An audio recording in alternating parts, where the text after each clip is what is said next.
Wir haben jetzt die Chance, mit Ragnar Törnqvist ein wenig über seine Rückkehr zu den Dreamfall Chapters, also zu The Longest Journey und Dreamfall zu reden. So, you've been returning to your baby, to your storyline. What was it like to know, I've got the rights, I can go on? It's pretty amazing. I mean, since 2006, since Dreamfall came out, we wanted to continue the story, but you know, other games have been in a way, or not in a way, but we were sort of working on other things. But it's always been on the back of my mind, and I always hoped to find a solution to doing it. And I think all stars aligned a couple of years back because we finished The Secret World, our previous game. A lot of the team was available. Funcom was willing to give us the license. Kickstarter allowed us to, get $1.5 million to make this game. The Norwegian government funded us, so everything came together in a beautiful harmony.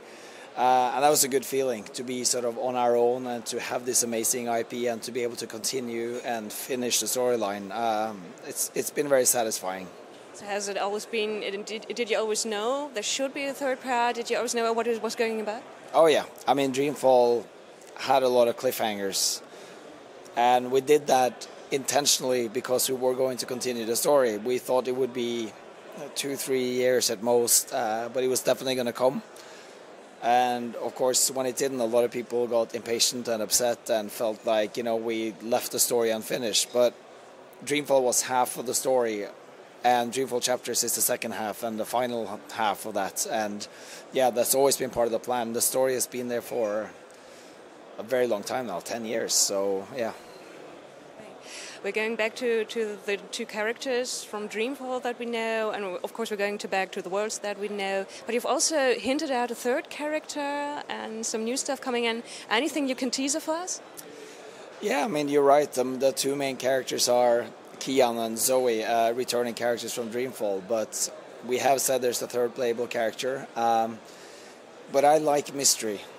I think there's not enough mystery in the world, and I think a lot of things are spoiled by trailers and, people like me talking about it and people like you asking about it. I mean, that's the way it goes, but I wanted to be surprises. And especially since we're doing an episodic release, and each episode, it's not, a 10-hour experience. There's only so much we can put into one episode. So we want there to be some surprises, and you will play the third character in the first episode, and it's going to be surprising, and that character is gonna keep coming back, but the character is also gonna change, and it's gonna be, I think it's one of the most interesting characters we've ever done in every part of it. And I think people will be surprised, so I can't wait to see the reactions. And you've shown us the decision system where you have several points I guess a lot of points in each episode where you have to make smaller and bigger decisions. And you also said some of them are going to matter several episodes later. What's the longest time between you decide something and it's going to bite you in the ass?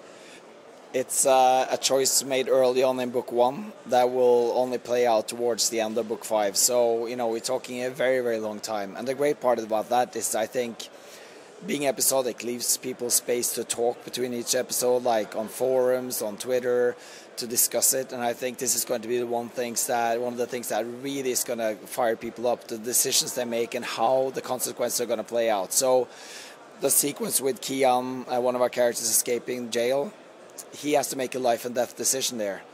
And that decision is going to have very long-term consequences. Okay. And you also said that there are points where you can fail, which is really has become a no-go for adventure games, kind of. But you're doing that. What was the idea behind that? Failure is fantastic. No, I mean it sounds dramatic. I mean, it's not like it's game over. We wipe your save game. You have to start over again. We uninstall your copy. You can never play it again. I mean, failure is it's a thing with a scalable. Telltale has done pretty good with fail scenarios in order to introduce drama, and that's what we're doing too. We're not making it so that you can walk down the street and fall into a hole. I mean, King's Quest back in the day, I mean, the classic adventure games were a lot like that. You did one wrong thing, you died. And it's not like that. But there are places where you have to make quick decisions, you have to act Sometimes it won't mean total failure, but other times it might mean death. But the only thing that's going to happen is that you're set back a little bit. We, don't want to make life tough for you, but we do want to imprint the importance of observing, listening. When somebody tells you hurry, you better damn hurry, And on the show, have you had contact with the fans, with the backers? Unfortunately, we've mostly had time to sit here and do presentations. My voice is witness to that. We've been talking for 3 days straight. So no, we haven't had a chance to go out and meet fans. But it turns out a lot of the people who come here, the press are backers. They're people who are fans of the games. So that's both a great thing and a really scary thing, because there's so much invested in it. And we feel almost anxious to show them what we have, because we're afraid maybe they're not going to be happy. And we're making a game for these fans. If we'd had more time, we'd have loved to meet fans. We actually did something called JourneyCon, like the first Longest Journey convention at the end of last year, bringing 300 people to Oslo for to meet them and to experience the game with them, and that was great. And we hope we can do something like that again. Then I'm going to give you a chance to rest your voice. Thank you very much.